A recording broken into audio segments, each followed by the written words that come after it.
We're starting off with the race to power there, where the main parties are struggling with dissent and factionalism over ticket distribution as the elections approach in the 5 states. We will tell you all about the complicated ticket distribution process. But first, let's just get a basic idea about the significance of the upcoming elections. The 5 Indian states going to the polls are Rajasthan, Madhya Pradesh, Chhattisgarh, Telangana and Mizoram. And together they are spread over 900,000 square kilometers. Just to put that in perspective, it's more than the size of France, Germany and Poland put together. That's the size we're talking about. And combined, these states had a population of over 184 million as per the last census in 2011. Again, that is more than the combined population of France and Italy. 15% of the Indian population will be voting in these elections. 4 of these states have a considerable say in deciding the government at the center. Let's just break down the numbers for you. 25 in Rajasthan. And then we have Madhya Pradesh with 29 Lok Sabha seats. On to Chhattisgarh now, the number there standing at 11. That brings the total to 65 Lok Sabha seats. Let's then move on to Telangana, where the number of Lok Sabha seats stand at 17. So that makes up 82 Lok Sabha seats. And then lastly, we have Mizoram with 1. So that's a total of 83 Lok Sabha seats. Now, coming just months before the national polls, the importance of the assembly elections only increases manyfold, revealing the mood of the electorate. And the parties are taking no chances, clearly. The Bharatiya Janata Party, which is in power at the center, is fielding 18 Lok Sabha members in these states. They include 4 union ministers. Long-time state party workers are understandably not very happy with being bypassed. The rival Indian National Congress held extended deliberations before finalizing the list of candidates, but it could not escape upsetting its rank and file. And these are the visuals of the chaos that erupted in Madhya Pradesh BJP office. The party workers assaulting a guard of the union minister, Bhupendra Yadav. This was in Jabalpur, while protesting against the party's pick for the Jabalpur North seat. The BJP has denied tickets to 32 sitting lawmakers, including 3 state ministers in Madhya Pradesh. About 200 state BJP members, in fact, resigned this week after a former state minister was denied a party ticket. And in the state of Chhattisgarh, the ruling Congress announced 30 candidates in its first list, but 8 current lawmakers were denied tickets, triggering discontent. And then the parties are dealing with the issue of factionalism, with strong regional leaders resorting to shows of strength in order to put pressure on the top leadership. Nowhere is this more prominent than the state of Rajasthan. But the question is, why is it so hard for the parties to keep their houses in order when it comes to the issue of ticket distribution? Let's take a look at the factors that actually decide the right candidate. First and foremost, most important is the winnability factor, of course.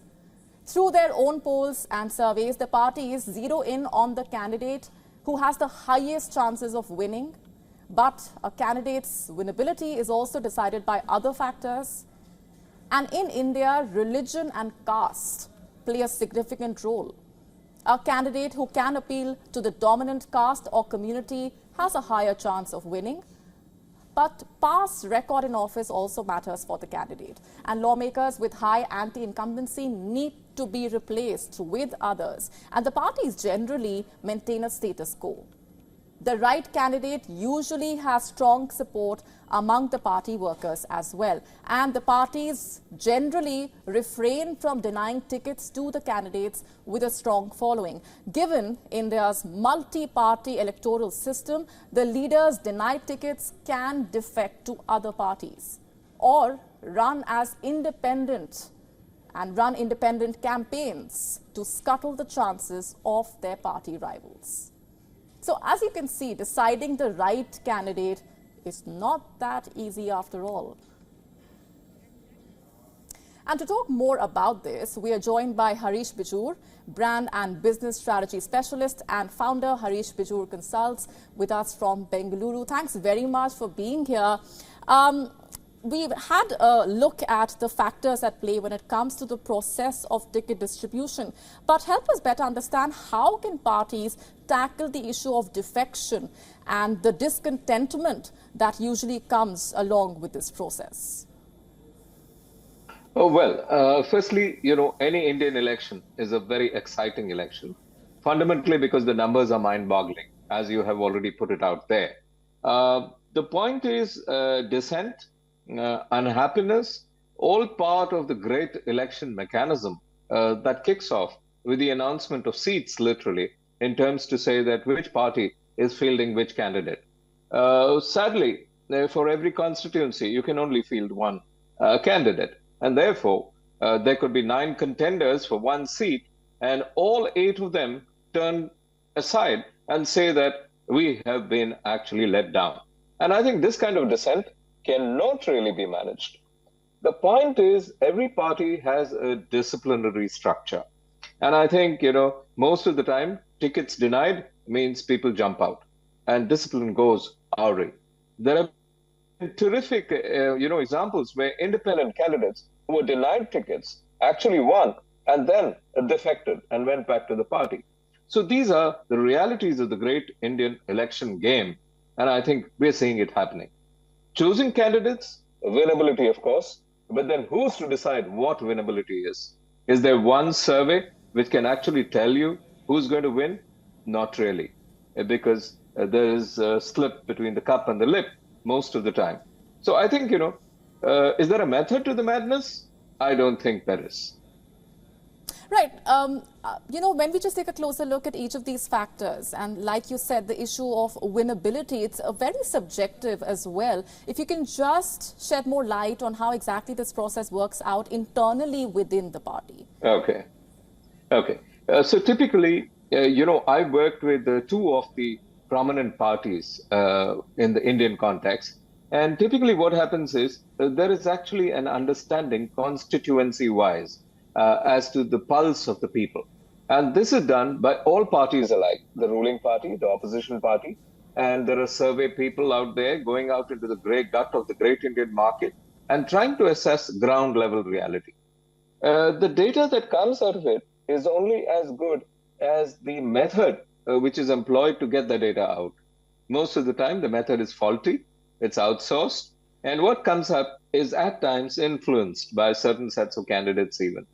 Therefore, there's no one reliable method which tells you pre-election, maybe 6 months before the election, that this is the best candidate for you.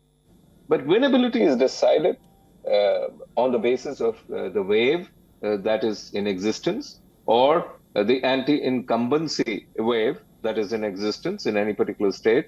It is also decided on the factor of the dominant caste equations. India has 3,000 castes and 25,000 subcastes. So it's not only religion, but it's caste and the subcaste. And then many of our seats are reserved, and the reserved seats need to be managed in a particular way. And therefore, research helps, but then only up to a point of time. The biggest disadvantage in assessing the pulse of the people is the pulse changes every 3 days. So, candidates need to be announced much earlier. Therefore, political parties sit down. There is a high command system in every political party, and high command decides. Right. As you said, it's a complicated process which has several factors at play. But at the end of it, winnability being the most important one, as you just broke down for us. Thanks very much for being here on the broadcast. Thank you. WION now available in your country. Download the app now. Get all the updates on the move.